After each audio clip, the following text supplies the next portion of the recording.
Voilà, il est 7h et c'est le moment de nous rendre du côté de Yaoundé, Patricia. Exactement, et de façon express, on va retrouver Ghislain Pierre et Sono parce que c'est déjà le moment. Bonjour Ghislain Pierre et Sono, bienvenue.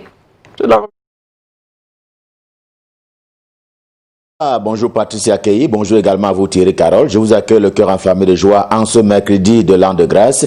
Bienvenue donc à vous à Yaoundé, la capitale camerounaise. J'accueille également les millions de téléspectateurs de Canada International, ceux du Cameroun et du monde entier qui sont tous chargés d'informations. Bienvenue à cet exercice. Vous l'avez indiqué, la revue de presse sur Canada Matin et donc sur Canada International. Et en ce mercredi, nous allons commencer par le sport et le football en particulier. Eh bien, Cameroun-Japon, c'est vendredi prochain en match amical pour ce qui est de la période de FIFA. Les Lions indomptables du Cameroun sont en regroupement depuis hier du côté de la Hollande, sur appel d'ailleurs du coach Antonio Conchecao. Objectif, préparer cette rencontre certes amicale, mais rencontre tout de même. Les joueurs, à l'exception d'Ignatius Ganago, suspendu pour mauvais comportement, selon les informations fournies par Cameroun Tribune, sont tous autour de l'entraîneur des Lions indomptables du Cameroun. D'ailleurs, Cameroun Tribune, édition de ce jour, propose comme une principale un sujet qui se rapporte à l'organisation de Coupe d'Afrique des Nations, notamment pour ce qui est du CHAN 2020, et ce sera en terre camerounaise, la compétition qui aura donc lieu dans 100 jours, soit 3 mois et 10 jours, ce qui met d'ailleurs les activités et les autorités administratives en éveil. Le premier ministre chef du gouvernement, Joseph Dieng Ngouté en personne, qui tenait hier une session du comité national d'organisation des Coupes d'Afrique des Nations, question bien entendu d'évaluer le niveau de préparation de ces deux compétitions-là. Il en ressort que les établissements hôteliers sont prêts à ce jour, que les infrastructures sportives fonctionnent quand même et jusqu'à ce que le fonctionnement atteigne l'optimum. Et pour ce qui est notamment de l'équipe A' engagée dans le CHAN, le championnat d'Afrique des Nations, eh bien, il est lui aussi rentré en stage. Voilà quelques-uns des axes, 3 au total, qui ont été donc constatés par le Premier ministre hier, président cette instance qui doit donc tenir compte des aspirations des Africains en matière du sport et du football en particulier. C'est d'autant plus que les deux compétitions, le CHAN et la Coupe d'Afrique des Nations de football, vont donc se dérouler en terre camerounaise. Et Singa, tout aussi en kiosque, tire profit de cela pour dire qu'en fait, le complexe sportif de Lembe, une banlieue de Yaoundé, n'a jamais été livré. C'est l'information qui est portée par Singan ce matin. Eh bien, cela au sens complexe et même complet. Il essaie d'ailleurs, lui, le journal, de comparer le projet initial de ce complexe sportif de Lembe à celui qu'il est aujourd'hui. Le changement, dit-il, est passé par un changement de constructeur, ce qui a induit fatalement, à n'en point douter, les diverses surfacturations dont le journal a notamment connaissance. Réalité, le journal de Pongouare qui est également en kiosque, il n'est pas revêtu de maillot ce matin, mais par le sport en dehors des stades, le sport dans les bureaux. C'est au sujet de cette fronde engagée par le président de la FECAFOOT, la Fédération camerounaise de football, contre le TAS, contre la Ligue de football professionnel du Cameroun et contre le ministre compétent à la matière au Cameroun, c'est-à-dire le ministre des Sports et de l'Éducation physique, Seydou Mbombo Njoya, pour ne pas le nommer le président de la FECAFOOT, les a tous envoyés balader en refusant d'appliquer, que dis-je, en refusant de commencer à appliquer les décisions du tribunal arbitral du sport, dont on sait qu'il a pour siège Lausanne du côté de la Suisse. Et cela malgré également un certain nombre d'aménagements gouvernementaux. Et il y a eu cette concertation autour du ministre des Sports et de l'Éducation physique qui consistait justement en l'apaisement et de permettre à chaque partie de jouer son rôle, pour permettre également à la Ligue de football professionnel de pouvoir entrer dans ce droit. Jusqu'à ce jour, aucune décision n'a été à implémenter selon le journal Réalité de Pongouare Kindi, édition de ce jour. C'est assurément une crise latente dont va souvent se servir et s'est souvent servi la FIFA, question justement de ronger et de pouvoir implémenter un certain nombre de suspensions au pays dit récalcitrant. Cela aux grandes dames de la République et donc du chef du gouvernement de la République du Cameroun qui en aura donc assez à propos de ces crises contre lesquelles il est au front. La nation, vous le voyez en une principale, dresse ainsi un catalogue de toutes ces crises auxquelles le premier ministre chef du gouvernement doit faire face depuis son arrivée il y a bientôt 2 ans à l'immeuble Étoile, ici même à Yaoundé. L'immeuble Étoile avec notamment la crise sociopolitique dans le nord-ouest et le sud-ouest. Il y a également les marches du MRC, le mouvement pour la renaissance du Cameroun, les enseignants dont on sait qu'il porte un certain nombre de revendications sur la place publique. Il y a, et c'est encore pendant la lutte contre la Covid-19, et la liste est loin d'être exhaustive s'agissant de ces crises auxquelles le gouvernement de la République doit faire face. Et à chaque fois, l'homme dégage beaucoup d'énergie, une énergie que le journal La Nation passe au scanner pour hier, pour aujourd'hui et pour demain. Demain, au plan politique et dans les rangs du RDPC, le Rassemblement démocratique du peuple camerounais, il faudra compter moins, oui, beaucoup moins, sur Alphonse Joseph Bibéhé, le membre titulaire du comité central du parti présidentiel qui était face à la presse hier à Yaoundé. Poliment, il a dressé son parcours au sein du parti au pouvoir, un parcours qui contraste cependant avec son éviction de la liste des investitures des conseillers régionaux dans le département de la Sanaga maritime pour le compte du RDPC. La décision est là, son activité, son implication, eh bien, cela sera simplement revu à la baisse au niveau du parti auquel il appartient. En tout cas, si ce n'est revu à la baisse, cela va donc constater, cela donc va faire l'objet d'un arrêt. Le quotidien Le Messager de Jean-François Chanon explique cette décision par la mascarade qui a donc gouverné les investitures des candidats du RDPC. Toute chose à mettre sur le dos du secrétaire général du comité central, j'ai nommé Jean Kouété, selon le quotidien Le Messager, édition de ce jour. Dans le même journal Le Messager, il y a que le SDF, le Social Democratic Front, se trouve aux côtés du MRC, le mouvement pour la renaissance du Cameroun,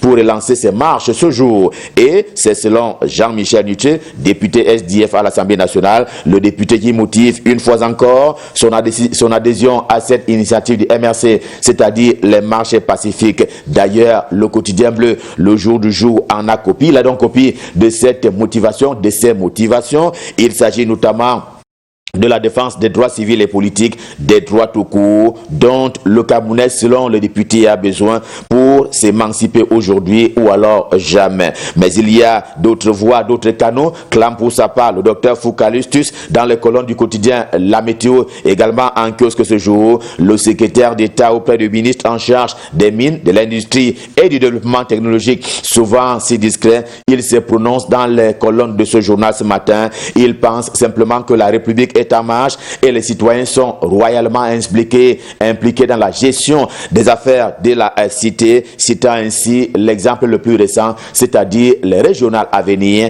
qui vont donc donner l'occasion aux Camerounais de s'impliquer davantage dans la gestion de leurs affaires. C'est pourquoi le RDPC, le Rassemblement démocratique du peuple camerounais, est d'ailleurs prêt pour parler de ces élections régionales à venir si l'on s'en tient à l'action, le journal du comité central du parti présidentiel. Au lendemain de la publication de la liste par Elections Cameroun et les CAM, l'heure là-bas est au peaufinement des stratégies de campagne. Rien ne sera laissé au hasard, clame ainsi l'action s'agissant des préparatifs et de la préparation de cette campagne par le RDPC. Sur Info Plus, également en kiosque, tient à mesurer quant à lui les forces en présence du côté de la région du Sud, région natale du président Paul Biya, des potentiels occupants du fauteuil des présidents du conseil régional qui sont vus par lui et pas par lui seulement. En tout cas, c'est un certain nombre d'opinions qui ont été recensées de ce côté-là par le journal et il les met au devant de la scène ce matin. Avant d'en arriver là, il leur confère d'ailleurs la qualité de lieutenant du RDPC et donc de lieutenant du président Paul Biya.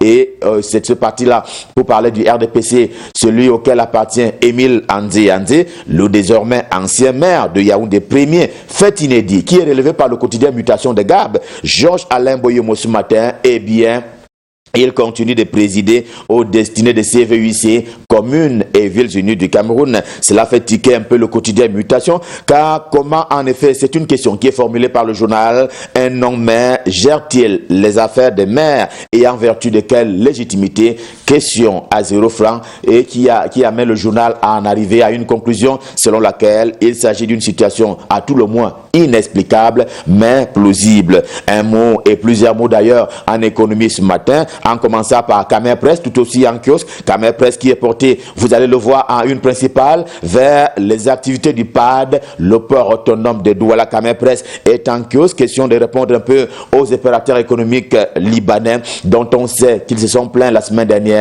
s'agissant à cette nouvelle tarification qui s'abat sur eux. La grille tarifaire en question qui leur est opposée est une émanation l'émanation de la volonté du gouvernement de la République, réplique pour ainsi dire Camer Presse, édition de ce jour. Le quotidien Émergence pour sa part relève pour le déplorer, vous le voyez en une principale, le détournement au niveau des recettes non fiscales dans le système fiscal camerounais, détournement ou ce qui en tient lieu de l'ordre de 12 milliards de francs CFA, et il s'est produit ces détournements-là en 6 mois seulement, pas avec les compliments du quotidien Le Messager en kiosque. Affirme au contraire les bons scores enregistrés par les services publics compétents en cette matière, et cela devrait aller de l'avant, c'est-à-dire pour ce qui est du budget 2021, on espère les recettes non fiscales en hausse l'année prochaine, hausse donc de 153 milliards de francs CFA selon les estimations généralement bien introduites du quotidien Éco Matin en kiosque. En partage des chiffres ce jour avec Diapason, le journal de François Mboké, le journal qui revient sur l'effet des détournements des recettes non fiscales à la lumière d'un rapport d'audit qui a été mené par un cabinet d'expertise comptable. Beaucoup de versements n'ont pas été opérés par certains fonctionnaires et autres hauts responsables en charge de cette question, c'est-à-dire et le système fiscal camerounais. Bouffée d'oxygène contraire en vue pour ce qui est des PME, les petites et moyennes entreprises, après les sévices de la Covid-19, c'est pas encore terminé, mais on peut constater les premières conséquences. L'économie quotidienne en kiosque,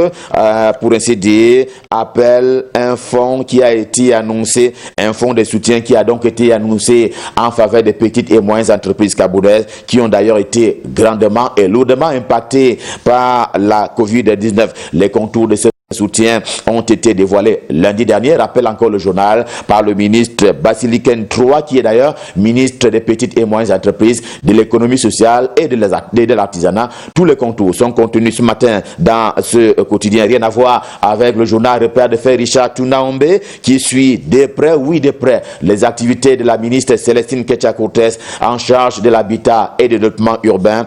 Au 4 janvier prochain, 4 janvier 2021, elle aura eu un bail de 2 ans à la tête de ce département ministériel, mais selon le journal, les résultats se font attendre au dire donc du quotidien, que dis-je, de l'hebdomadaire Repère. Les logements sociaux, les nouveaux qui restent rares, tel un canard rouge, au rang des actes manqués de la ministre Célestine Ketcha-Cortez en charge de l'habitat et du développement urbain. Si l'on s'en tient à son bilan qui est dressé déjà par l'hebdomadaire Repère en kiosque et le journal qui cherche justement les logements sociaux, événements comme le fait également l'œil du Sahel. S'agissant de ce barrage de Bini à Warak, c'est un projet qui avait été annoncé en pompe pour le compte de la Damawa, la région Château d'eau du Cameroun, mais dit le journal encore, ce projet structurant tarde à sortir des terres quelque peu embourbé par des vices dont le moindre n'est pas les lenteurs administratives qui ont donc fini par le plomber dans une espèce d'inertie. Quand dit donc de Guadan pousse le quotidien camerounais d'expression anglaise au siège imposant basé à Yaoundé, rien, puisque le journal s'intéresse plutôt à la corporation de l'art musical au Cameroun. Enfin, dit-il, un candidat anglophone, Até Bazor, pour ne pas le nommer, qui brigue ainsi le poste de président de la Société de gestion collective des droits d'auteur de l'art musical. Il est d'ailleurs, et il sera en compétition avec Angoula, Katino Thierry ou même Ange Ebogo au rang des candidats qui sont donc portés à pouvoir diriger la Sonacam dans les jours et autres heures à venir pour le compte de l'art musical camerounais, on va dire renaissant sur le plan des droits d'auteur. Revue de presse Made in Cameroun, édition de ce mercredi Stop fin. Le cœur enfermé de joie, évidemment, nous vous avons servi. On prend rendez-vous pour demain quand il sera 7h. Pour l'heure, je vous invite à repartir du côté de Douala, la capitale économique du Cameroun, où se trouve Thierry Carole et Patricia Keyi. Je leur repasse le pouvoir pour la suite et la fin de Canal Matin. C'est à vous, Patricia Keyi. C'est à vous, Thierry Carole. C'est à vous, Douala.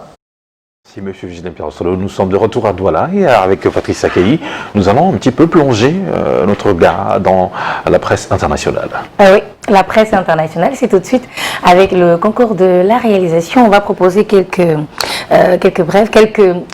voilà, à l'international et on va pouvoir partager avec tous ceux qui nous regardent à la maison, si bien sûr tout est en place.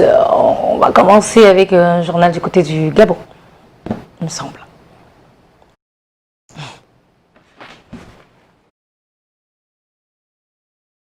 On y va pour le courrier. Le courrier présidentiel 2020, Ouattara tombe dans le piège de la communauté internationale. Révélation sur les résultats attendus de la mission ONU-UA-CEDEAO à Abidjan. Également, le magazine précise la situation socio-politique, comment le cas Gbagbo divise la CEDEAO.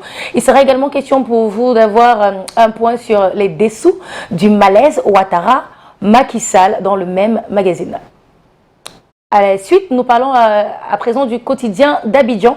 Nous sommes dans le quotidien d'Abidjan. La une nous propose 2 pays disposés à délivrer un passeport diplomatique à Gbagbo, avec en point d'honneur comment Ouattara a été isolé diplomatiquement. Et tout à côté aussi, vous pourrez lire les graves révélations d'Africa Intelligence. Une autre, en petite une pour le quotidien d'Abidjan, on voit Soro au régime, c'est une titraille, voilà. Les astres s'alignent tous les jours en faveur du départ de Ouattara du pouvoir. Le Bélier, un quotidien lui aussi, après 72 heures de visite à Abidjan, l'ONU, l'UA, la CEDEAO donne raison à Bédié et à l'opposition. Les présidentielles 2020 sont aussi traitées dans le quotidien Le Bélier. On évoque Bédié, échange avec l'UE et la délégation conjointe de l'ONU, l'UA et la CEDEAO. C'est en fait la question centrale du côté du Gabon. Un autre magazine qu'on va partager ensemble, encore le Bélier international cette fois-ci. C'est un giga meeting du 10 octobre au Félicia. Et là, il est question de l'opposition. L'opposition gonflée à bloc pour dire non au 3e mandat. Une précision aussi pour le journal, c'est qui nous dit voici l'ogre qui va faire reculer Ouattara. On s'en tient à ça pour la revue de presse à l'international de ce matin. 7h passées les 18 minutes, place à la pub.